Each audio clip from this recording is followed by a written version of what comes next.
العالمين والصلاة والسلام على سيد الأنبياء والمرسلين نبينا محمد وعلى آله وصحبه أجمعين.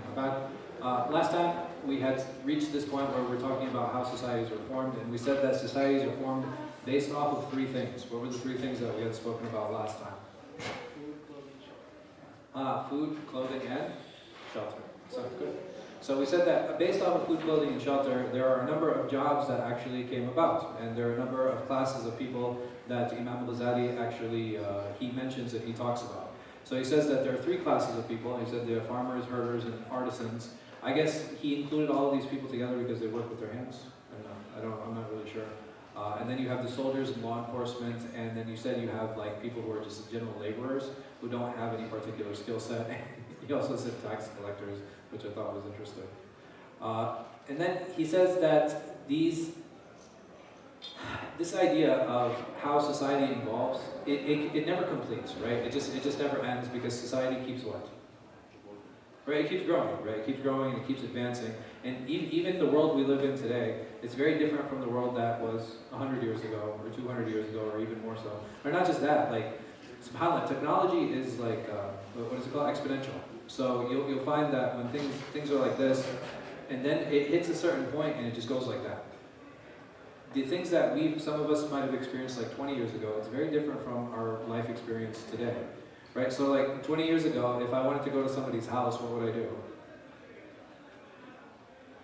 I'd open up, I'd have to call, number one, right? And how would I call? I would open up the phone book, right? I'd have the rotary phone, and I'd have to call. And then they would, yes. What's a phone book? A long book. So it was like before we had Google. So basically, you would have, and we'd had two types of phone books. I don't know if you guys remember. Sorry, what's your name? What's your name? Iḥyā. Would you like to attend class, Iḥyā, or you're just going to play? You got my answer? Okay. I'm fine with either answer. Okay. Yeah, attend or not, okay. But just make a decision. So, you had two types of phone books. I don't know if you guys are aware of this. You guys are all young, mashallah. You had the white pages and the black law. You had the white pages and the yellow pages. What is the difference between the white pages and the yellow pages? This is historical. Yeah, so the yellow pages were for businesses and white pages were for individuals. Right? So if I wanted to look up people's name, and if I never register my name in the white pages, guess what? Nobody will have access to my number. So this is actually how they used to do cold calls. Right? They used to just go through the white pages and just kind of look through this list of names of people. And this is something that would be published like every single year. If I want to call someone today, how do I do it? Right, so there are a number of different ways to get in contact with people. If I want to get in contact with somebody who I don't know, what can I do? I can email them. I can go on their LinkedIn. I can go on their Instagram. I can go on their Facebook. Right, there's almost limitless ways that we can actually get in contact with each other today that just weren't available before. Even with one phone number, right? Making a phone call is one way of getting a hold of someone. What other ways can I get a hold of that person through the phone number? WhatsApp, Telegram. If you have an iPhone, right? What do you call them? iMessages. So, and this is all from one number, right? You can have like 3-4 ways of contacting someone just through the phone number. So the reason that I mentioned this is just like look how quickly technology shifts our lives.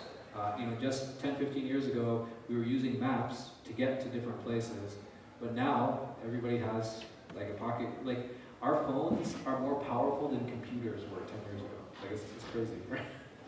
It's amazing how much technology has changed.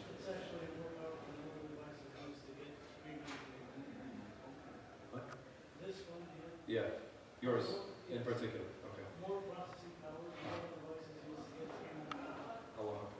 I mean, it's just amazing, man. It's amazing. So Imam Ghazāli, he says that, okay, well, in order for society to expand further, what does it need? It needs more wealth and it needs more tools. We live in an era today where people have been the wealthiest, like mankind today is the wealthiest it has been in history. I want you guys to think about that. Mankind is wealthier today than any time in history. we, as individuals, even if we live in the smallest places, we live better than most royalty did in the past. We have, like, how many automatic machines do we have in our home? Right? If there's dust, how do I pick it up? With a vacuum cleaner. If I have too many dishes, what do? Dishwasher. If I want to wash my clothes, I have a washing machine. And because I don't feel like I want to wait for them to dry, what do? I can put them in the dryer. Right? We have so many conveniences that are available to us. And why have these conveniences come about? Because there's an insatiable appetite of man to want what? More. This insatiable appetite to want more, to want better. And based on the things that we're talking about, is that necessarily bad? No, it's not. Because even Ghazāli, he had spoken about this, saying that if an individual is given his needs, right, and we had talked about how to gauge those needs, but if I'm given my needs, then in that space I should be what? I should be satisfied, and I should be the optimum what? If I'm given food, if I'm given clothing, and if I'm giving shelter, and I'm giving them in a good way, then I am now what? Should anything distract me at this point? No, I should worship more, spiritual. Right? I should be more spiritual. Because all the things that could have distracted me, if I don't have something nice to wear, I'm going to be distracted. If I don't have money to pay my rent, I'm going to be distracted. If I don't have food to eat and I'm hungry, I'm going to be distracted. But if those distractions are out of the way, this should be me as an optimum worshiper. This should be me as an optimum Imam. How do I decide for myself what that is? This is something that we had talked about previously. Right? How do I determine Islam? How do I quantify it? How do I determine where I am supposed to be and how much of the dunya I should take? Right? Because we all have to take something from the dunya. How much do I take? This is a decision that I have to make. Can somebody else make it for me? Can I make it for someone else? Like, no, you have so much dunya. Can I do that? I think we do that. We do it, but we can't. And as these needs fluctuate, you have the opening of souks, bazaars, storage centers. Why? Because what has happened now is we had said that you have all of these people who have these different skill sets, right? As a farmer, I have vegetables, I have crops. As a tailor, I have all these shirts. And what happens is that as we become better at harvesting, as we become better at sowing, as we become better at preparing, I end up having more. And if I have more of these things, I want to trade them, right? Because I want to get better things for myself. So where am I going to go? I'm going to go to the bazaar, right? I'm going to go to the souk, I'm going to go to the mall. I want to sell my wares, and I want to sell my goods because I want better things for myself. And look, these are all natural needs. It's very organic how this growth is actually happening. And he says, until this reaches an international level. So now when it gets to the international level, it's no longer the individuals who are dealing with each other, but it is who? Right, so it's the nation states that are dealing with each other. So I don't know if you guys know the joke, like if a country finds oil, America's like, it looks like they need democracy, right? So, why is that? Because even within those boundaries, every state is limited by particular resources. They're limited by particular skill sets, right? So you might have certain countries that are skilled at manufacturing something in particular that they don't have in somewhere else. I was shocked when I lived in Saudi to find out, like, a lot of the oil in Saudi is not refined in Saudi. Isn't that crazy? Huh? Right, it's refined in Texas. It's crazy. This is that you have to take oil, which the oil liner is using to transport all this oil outside from the place that it's actually coming from. And why is that? Because while they have the resource, they don't have the what? They don't have the skills. And this is something that's really important, right? So I as a nation state, I might be blessed with a certain skill, even if I don't have a particular resource. In every nation, every people, Allah subhanahu wa ta'ala has either given them a skill, or He's given them a resource. In some nations, He has given both. وَذَلِكَ فَضْلُ اللَّهِ يُؤْتِيهِ مَن يَشَاءُ. And this is Allah subhanahu wa ta'ala's blessing, and He gives to whoever He wills. Even with us as individuals, some of us are smarter, some of us are more intelligent, some of us are taller, some of us have better tastes. These are all natural abilities and disabilities Allah subhanahu wa ta'ala has given us all of, that we learn how to cooperate and learn how to deal with one so now that I have all these things, I need to get these things to different places, right? I need to take them to the soul. So what am I going to do? I'm going to figure out how to carry these things. And carrying things on my back is not the most effective and efficient way to get things from place to place. So this actually has an effect on like populations. Here, so like the Indians, like the Native Americans, how did they move things from place to place? Do you guys know? Well, okay, they had a wagon. What would they pull on the wagon? Who would pull the wagon? Horses are not American. Yeah, horses are actually, they're actually Asian. Buffaloes can't be tamed. So Native Americans actually used to, it was a walking culture. Yeah, they used to carry things on their backs. Why? Because they didn't have, like, so even cows are European. They're not. They're not native to America. The things that are native are like, I think buffalo, turkey, right? Trying to think what else. There's only a handful, like, there aren't too many native cattle and crops and riding animals that are available here. I think the only riding animal in the Americas is the llama, but even the llama is only found like in certain areas. But it had an effect on the civilization, right? So when the Europeans came to America, were they dealing with an advanced civilization? No. How come they didn't advance? They didn't have the resources. Right? There's no push for them to advance. If I can only carry my things so far, will I be able to have a vast nation-state network? You can't. They made some progress, like in Central and South America, right, with the Aztecs and the Mayans, but even that was very limited in their scope. So Allah subhanahu wa ta'ala, like I said, He gives to some, and He doesn't give to others. So, and now there came a time also, like, okay, well, I can't just keep carrying all these heavy goods everywhere, so I need to have some kind of substitute, right? I need to have a representation of those goods in a currency form, right? Because even if we think about it, if we think about money, money is actually a representation of goods, right? That's what it is. I mean, in America specifically, right? So the dollar is based off the GDP. But so here you have money as a representation of goods, and why? It came out as a need. People couldn't carry around these heavy things to barter all the time. So this is why the currency system came in. And then when I have currency, what do I need to do with my currency? I need to protect it. And that's where war became a political tool. Because other places might have gold, other places might have silver, even today. So there are a number of rare metals that we use, right? Not for currency, but for what? Huh? For technology. So things like cobalt, right? What else do we use? What are some other rare metals? Yeah, like for the microchips that we use. Like, so all the mining for these microchips, where does it happen? I'm sorry? Like in Central Africa. It happens in Central Africa. And how do they do it? By hand. It's insane that this still happens in the world today. It's actually done by hand. And a lot of the people who are working are actually what? They're actually children. It's like, it's just mind-blowing. But subhanAllah, why? Because there's a need. There's a need. And as long as there is a need, these things, war, oppression, taking advantage, this will continue to happen. Why don't we just mine for these things in America? No. It's not the expense. Huh? We don't have a lot, but there are other things that we do have that we don't mine for. Why? Silver. Huh? The children are lazy, that's for sure. Like, they're spoiled. There's no doubt. No.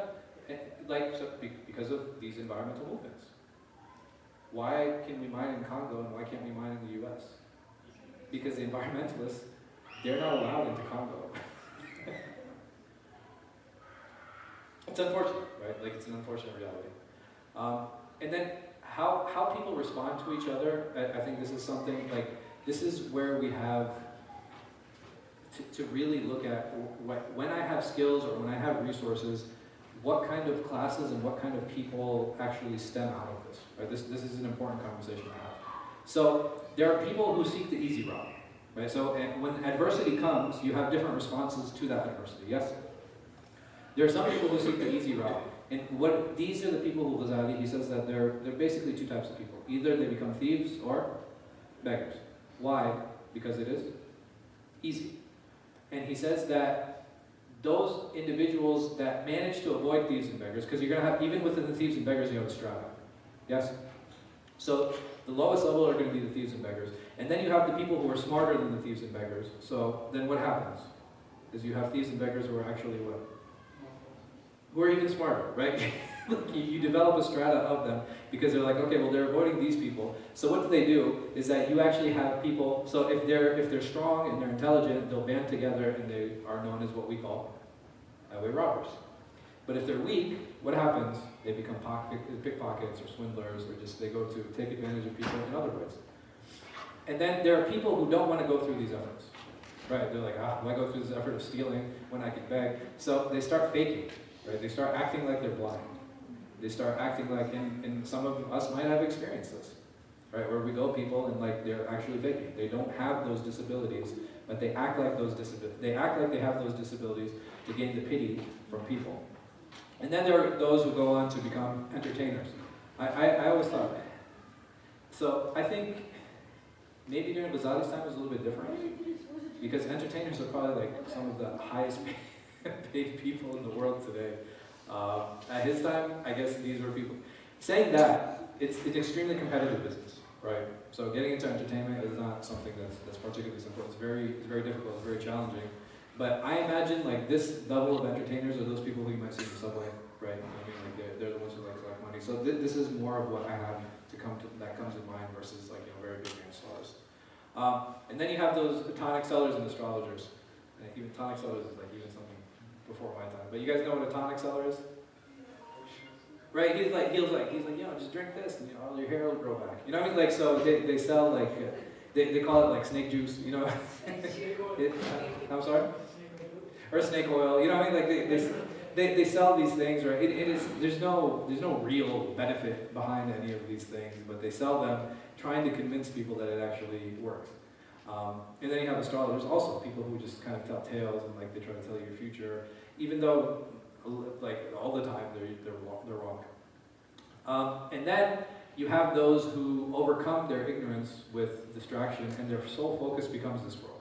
So the first group was just lazy. This group of people, they're like they see the adversity, and they're like, okay, well, we need to focus on just getting as much of this world as we can. And they eat to earn and earn to eat. You guys know what that means? Yeah.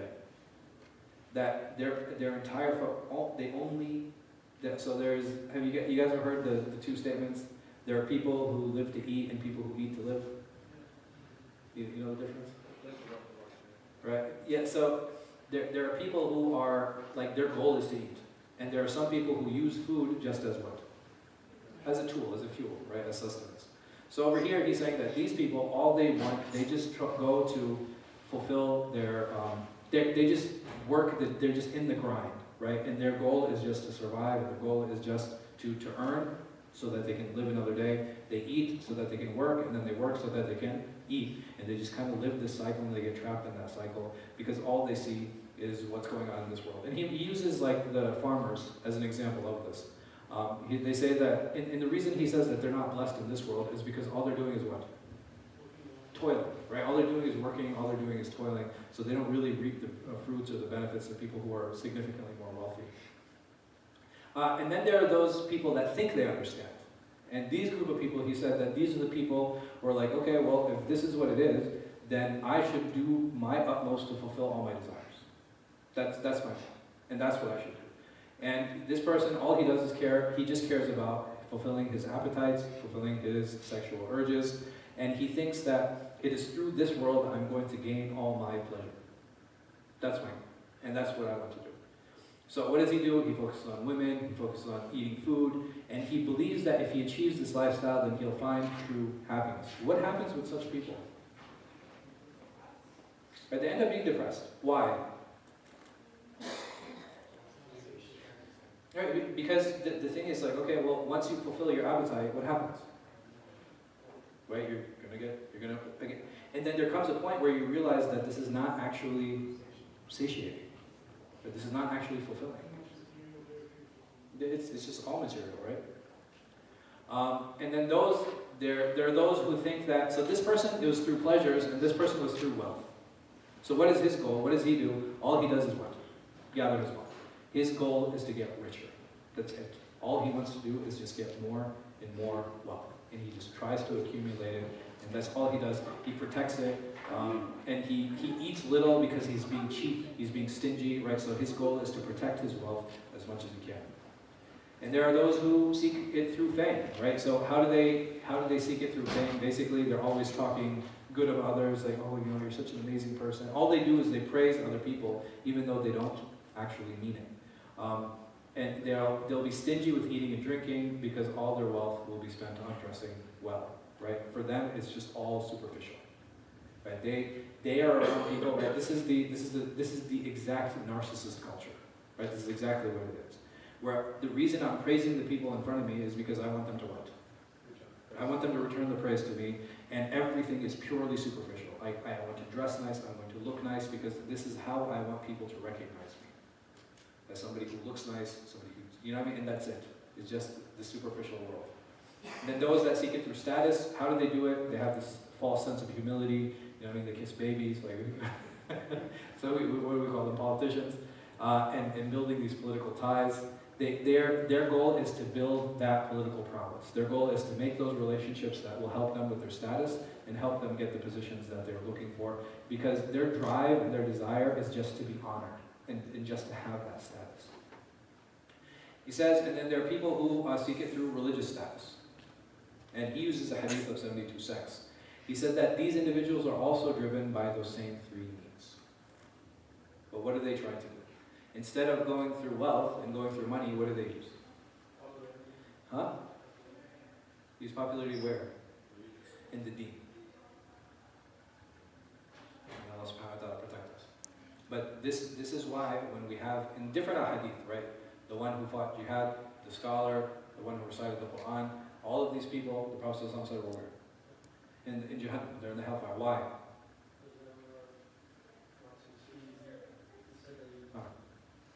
I'm sorry? They were what?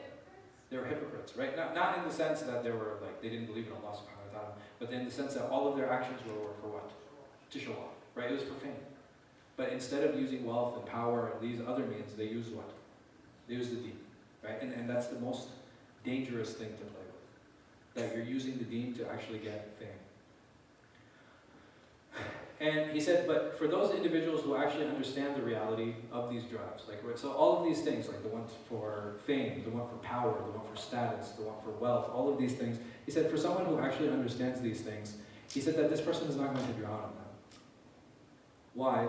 Because he knows that these three are only meant to be used until the state of self-preservation. As long as I'm protected, as long as I have my needs fulfilled, I do not need to go beyond that. And he actually uses an example, and I think I have an image that'll come up inshallah, but it's actually, his imagery is very nice. So he says, a person who actually spends little on this world or thinks little of this world, his heart will start to empty from this world, right? So the things, the attachments to this world, as he starts thinking less and less of it, they'll start leaving his heart. And what fills his heart? It's going to be the next, right? Because if we're emptying our heart from the love of this world, then the only thing that will fill it is love for the next. And if we love the next world, it's going to allow us to prepare for it. And he says that this preparation for it is going to push us to do what? To even get further away from this dunya. It's going to get us further away from this. And what's going to happen is just that it's going to create this cycle again.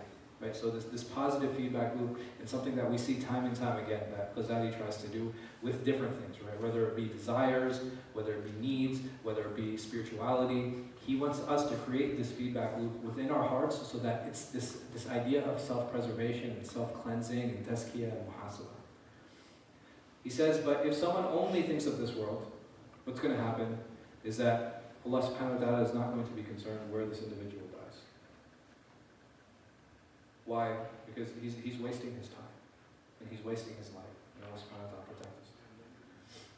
So he says that those that actually take a lesson in all of this, they turn away from this world, and the shaitan is jealous of them, and he keeps trying to what? Just misguide and distract them.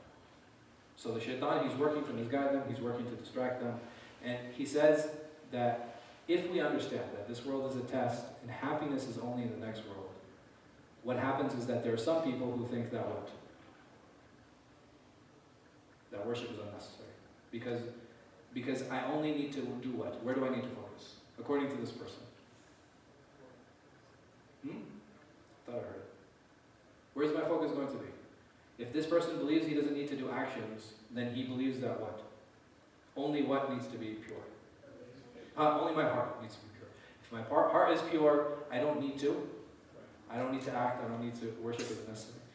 And for some people, they'll say, okay, well, I give up. And I'm going to commit suicide. And some, they say, well, these human characteristics of need and hunger, they need to be removed. Realistic? It's not. And these individuals, they end up constantly struggling. Right? They're constantly struggling. And what happens is that this person, he'll get frustrated to the point where either, right, he's going to reach a point of sickness or insanity, or he'll enter a spiritual crisis, where he's like, this is not realistic, this is not achievable. And I remember there's a brother who actually told me, he's like, after I read like sections of Iḥyā, he's like, man, I used to fast like days at a time. And I was like, then you didn't understand what he was saying. What actually happens is that you reach this point where you have this unrealistic standard for spirituality. You have this unrealistic standard for religion. And when I create that unrealistic standard, what happens to me? I can't live up to it. And I get what? I get frustrated. Right? I get frustrated, and eventually I'll tell myself, like, what kind of deen is this? What kind of religion is this that causes me to do all of these things that I think are supposed to purify me, right? And look at how I fooled myself. That the religion was supposed to do all these things. I don't see any of the results I was looking for. So what does he do? Yeah, it just pushes him away. And there are other people who will just indulge in their desires, right? They're like, okay, well, I don't need to worship, I don't need to do anything, I might as well just indulge in my desires. And there are some people who abandon worship altogether, right? Why do they abandon worship? Because they think that they've reached. They're like, no, I don't love the dunya anymore, therefore, I don't need to worship. I've reached a state where I'm at equilibrium now, and I don't need to worry about any of these things, and I'm good. And may Allah subhanahu wa ta'ala protect us from all these. All of these are like evil. So what about like monks? Yeah. Do they fall in that category? Oh, this one where they abandon worship? Yeah. Like monks that like will remove themselves from the world and like go solo in the forest or desert. Oh, like and kind of like exclude themselves and like, yeah. I mean those things, man. It's like this unrealistic standard. And people can't live like that. The funny thing is with monks, where do they get their food from? Like other monks who can't work, right? It's like the reliance is still there, right? Such people tend being like a burden, like end up being a burden on society instead of people who are actively contributing to it. But if you look at our scholarly tradition of people who we consider to be not monks but like ascetics, people who are zuhad, they actually contributed to society.